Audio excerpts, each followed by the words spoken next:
Matthew, Mark, Luke, and John, who were they? Matthew who? Mark who? Luke who?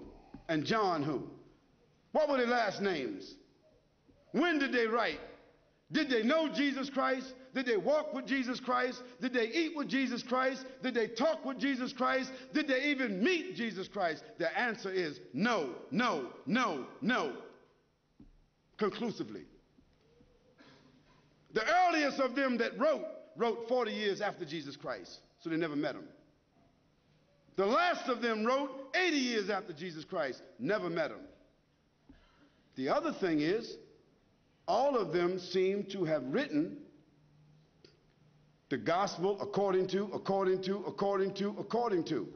Now, when you write a letter, do you sign it according to? According to is the third party. If Joanne or Jackie or Bobby or Johnny told me something and I wrote it, I would say according to Joanne, Jackie, Bobby, or Ronnie, according to.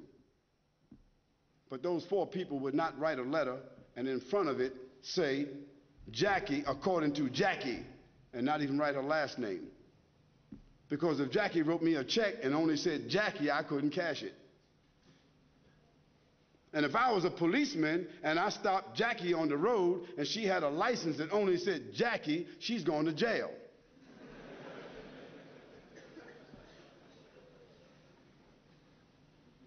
Where in the world is a document with only one name of four different writers that did not meet the one whom they're writing about? Where is that accepted in the whole world? Nowhere except in the Bible.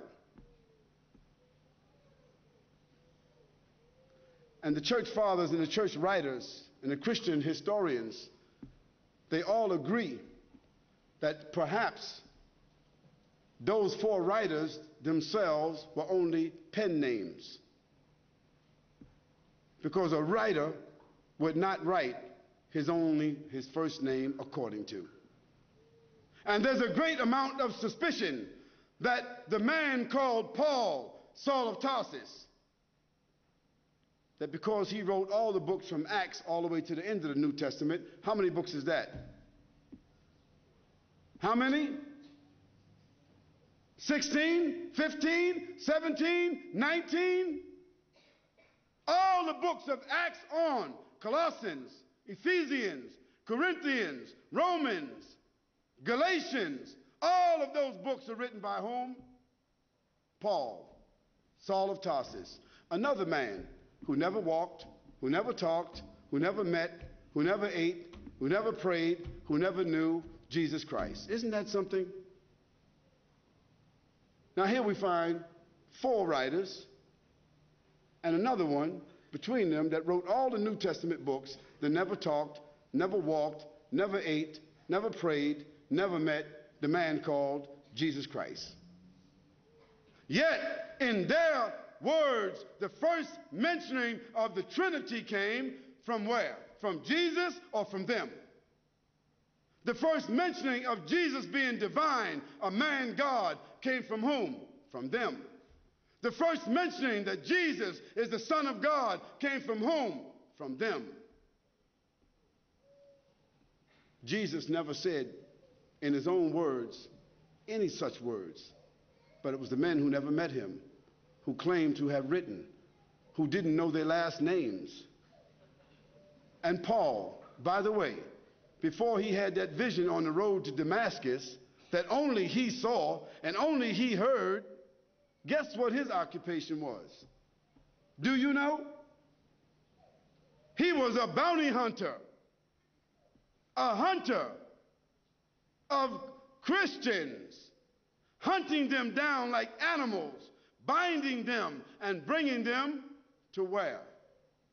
To Rome so that they could be executed.